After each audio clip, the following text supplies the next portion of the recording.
पानी में डालिए और पानी में डाल करके उसको ऊपर से छान करके उसके अंदर 4 मुनक्का मिलाइए और फिर उसको पकाइए और मोहब्बत के साथ उसको पीजिए। जो बीमारी होगी दूर हो जाएगी,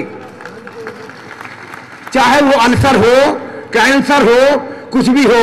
और मैंने कुरुक्षेत्र में जब सभा थी वहां भी मैंने कहा था, माननीय मोहतरम इज्जत माब अशोक सिंघल साहब ने, जो विश्व हिंदू परिषद के अध्यक्ष हैं, अंतर्राष्ट्रीय प्रचारक प्रसारक हैं, आपने फरमाया था कि ये हमसे ही काम नहीं चलेगा, इसका कानून बनाया जाए पार्लियामेंट में, इससे भी काम नहीं चलेगा। बल्कि सही मायनों में काम तब बनेगा जब हमारे इनकलाब की दावत उन राजनीति नेताओं के बीच में पहुंचेगी और उनके दिल को शर्मसार करेगी, ताकि उनके जमीर सर से झुक जाए और जान जाए कि अब जोत जल चुकी है, रोशनी आ चुकी है, इनकलाब को दावत दे चुके हैं।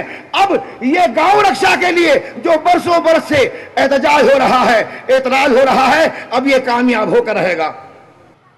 जिस वातावरण में संवाद स्थापित नहीं हो पा रहे हैं, जिस वातावरण में भाईचारा कराह रहा है, जिस वातावरण में मानवता ठिठुर रही है, जिस वातावरण में कल क्या होगा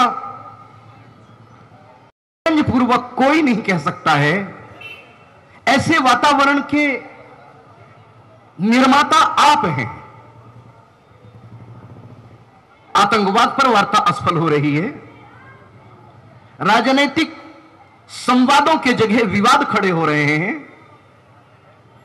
मानवता को लील जाने के लिए केवल भारत की नहीं विश्व की तरुणाई बमों को साथ लेकर के मरड़ा रही है।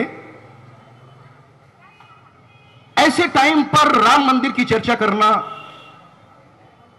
उचित नहीं लगा, ऐसे टाइम पर कृष्ण मंदिर की चर्चा करना उचित नहीं लगा, ऐसे टाइम पर शिव मंदिर की चर्चा करना उचित नहीं है, ऐसे टाइम पर चर्चा करना उचित है कि देश नहीं सारा विश्व कैसे बचे।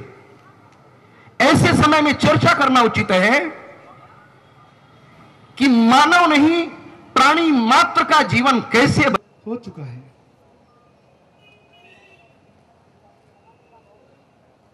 समस्त भूमंडल में जहां देखे वहां अंधेरा ही अंधेरा है, सिर्फ रोशनी है रुड़की में।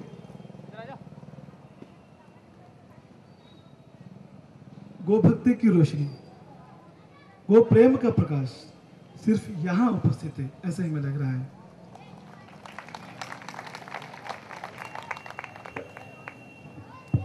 हमें यहां मनुष्य नहीं दिख रहे, दीपक ही दीपक। एक एक आदमी के स्थान में, एक एक नारी के स्थान में केवल एक एक दीपक हमें दिख रहा है, वो प्रेम का, वो भक्ति का दीपक। आग, गोरक्षा का आग, उनकी पीड़ा देख के जो पीड़ा होती है भीतर, उसका आग जहां देख के वही हमें दिख रहा है। आप मनुष्य नहीं, आप देव है। क्योंकि गाय की पीड़ा जो समझता है, गाय की महिमा जो समझता है, वो मनुष्य नहीं है, वो देव है। इसलिए आप देव हैं।